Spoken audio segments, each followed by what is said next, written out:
pengorbanannya, kita semua dapat diselamatkan. Katakan amin. Saudara, kalau dulu orang Yahudi, saudara, yang merayakan Paskah, mereka menyembelih anak domba. Tertulis di Keluaran 12, saudara bisa baca nanti. Oh saudara, mereka sembelih itu anak domba, saudara, dan darahnya mereka, oh saudaraku. Tetapi firman Tuhan berkata, pengorbanan Yesus, anak domba yang disembelih, darahnya yang tercurah, itu menyucikan kita sekali untuk selama-lamanya. Katakan amin. Katakan amin. Saudaraku, ketika bangsa Israel masih dalam perbudakan Mesir, Musa diutus untuk membebaskan bangsa Israel. Dan Tuhan berkata, pada malam ini engkau harus merayakan Paskah. Dan Tuhan berkata, ada tulah yang terakhir kali bagi bangsa Mesir. Itu tulah apa? Tulah kematian, saudara. Pasti ada kematian di setiap keluarga, saudara. Ya, anak sulung mati, saudara. Dan dengan tulah yang demikian akan menimpa semua orang bangsa Mesir. Dan bangsa Israel hidup di tengah-tengah bangsa Mesir. Tapi apa kata Tuhan kepada bangsa Israel? Engkau harus potong sembelih anak domba. Engkau curahkan darahnya, dan darahnya kau sapukan di jenang pintu di rumahmu. Di jenang pintu sebelah kiri, kanan, dan atas kau sapukan itu. Dan kalau nanti malam malaikat mau berjalan, maka kalau aku lihat ada darah di muka pintu rumahmu, maka aku akan melewatinya.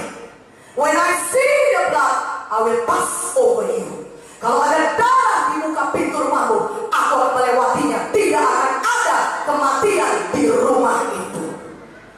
Bangsa Israel percaya kepada firman Tuhan. Mereka patuh, mereka buat demikian.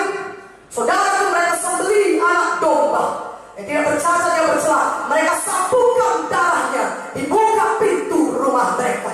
Dan ketika pada malam hari, ketika malaikat maut itu datang dan menulahi semua rumah, saudara, maka di seluruh Mesir ada cerita yang memilukan, karena setiap anak sulung di rumah mereka mati, meninggal dunia.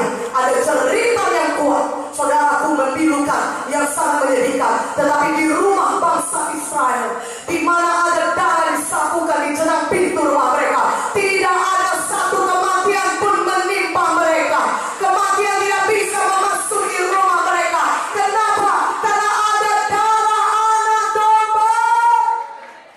Lebih dahsyat lagi, saudaraku, anak domba Allah Yesus Kristus sudah mati bagi saudara, mencurahkan darahnya bagi saudara. Sehingga firman Tuhan berkata dalam Yohanes 3:16, barang siapa yang percaya kepada Yesus tidak perlu binasa, tapi dosa-dosanya bisa disucikan oleh darah Yesus, sehingga saudara bisa beroleh hidup yang kekal. Saya mau katakan kepada saudara, apakah semua orang Mesir adalah orang jahat sehingga mereka mengalami kematian seperti itu? Tidak semuanya orang Mesir jahat, saudara. Banyak di antara mereka mungkin berprofesi sebagai dokter, saudara, pengacara, orang-orang baik yang kerjanya menolong orang lain.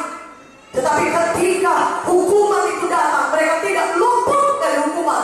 Mereka juga kena hukuman. Anak sulung di rumah itu mati, saudaraku, karena tidak ada darah di jenang pintu rumah mereka.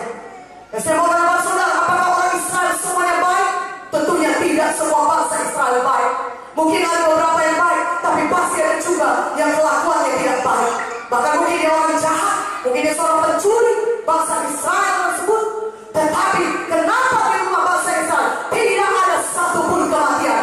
Jawabannya, karena di muka pintu rumah bangsa Israel ada darah yang ditaruh di pintu rumah mereka.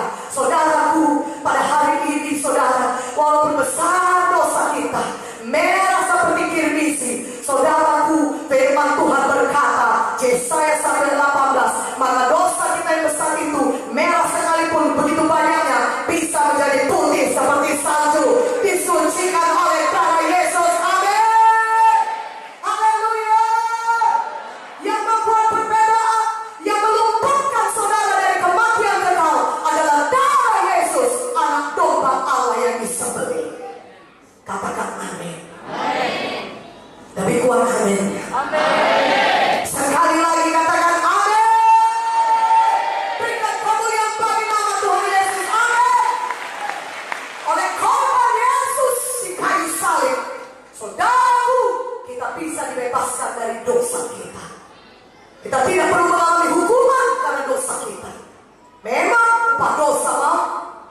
Tidak ada jalan lain harus dihukum. Tapi karunia Allah ialah hidup yang kekal dalam Kristus Yesus.